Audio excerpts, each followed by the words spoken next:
प्रिय बच्चों, आज हम ऑनलाइन चैनल वीडियो में आप सभी का हार्दिक स्वागत करते हैं।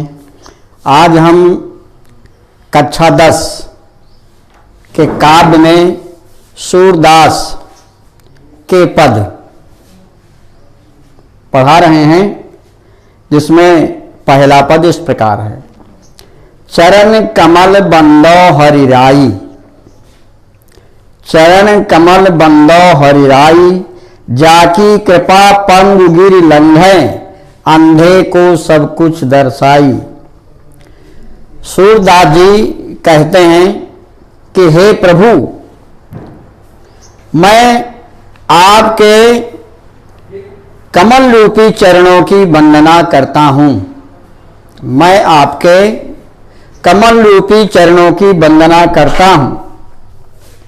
जाकी कृपा पंगु गिर लंघे, जिन चरणों की कृपा से, जिन चरणों की महिमा से, पंगु लंगड़ा, गिर लंघे, गिर माने पहाड़, लंघे माने लांघना, पार करना।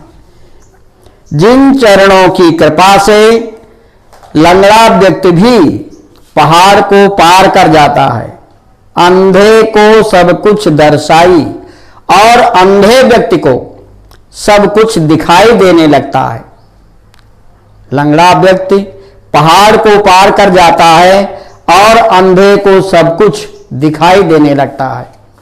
बहिरो सुने, बधिर व्यक्ति, बहरा व्यक्ति सुनने लगता है।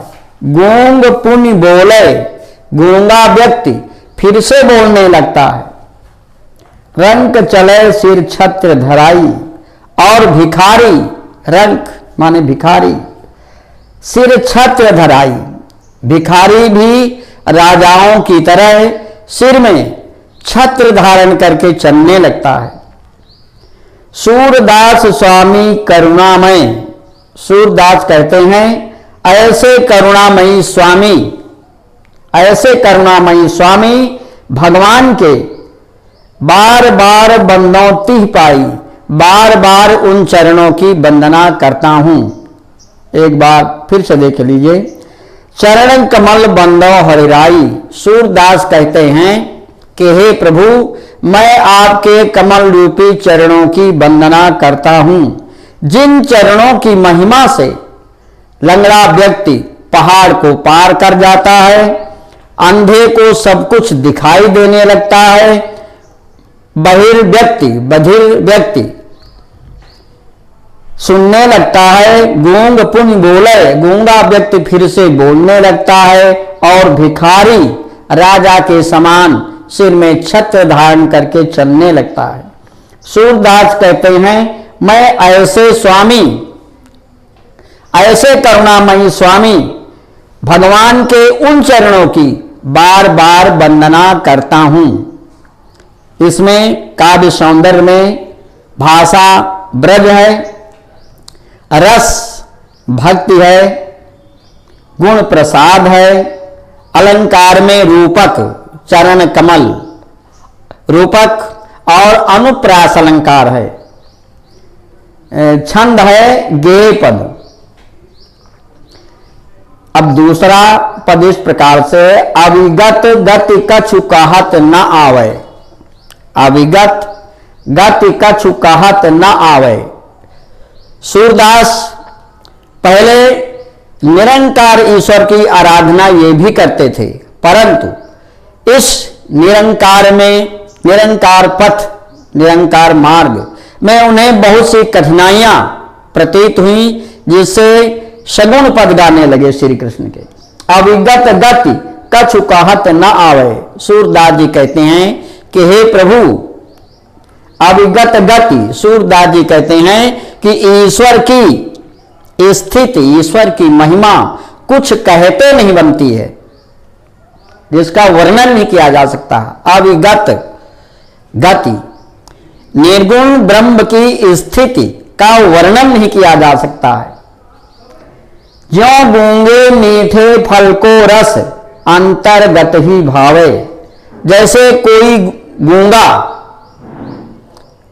किसी मीठे फल को खाता है तो उसके स्वाद को केवल अपने अंदर, अपने हृदय में ही महसूस करता है। बोल ना पाने के कारण उसका वर्णन किसी से कर नहीं सकता है। ज्यों गूंगे मीठे फल को रस अंतर्गत ही भावे।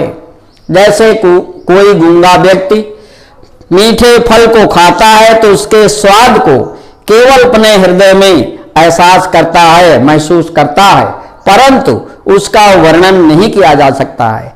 ठीक इसी तरह निर्गुण ब्रह्म की जो महिमा है उसका वर्णन किसी भी प्रकार से किया नहीं जा सकता है। परम स्वाद सब ही सु निरंतर अमित तोष उपजावे। उस निर्गुण ब्रह्म का स्वाद, परम स्वाद, अत्यधिक स्वादिष्ट है। सब ही सु निरंतर अमित तोष, और सभी के अंदर अनोखा संतुष्टि, अनोखा संतोष उत्पन्न करता है।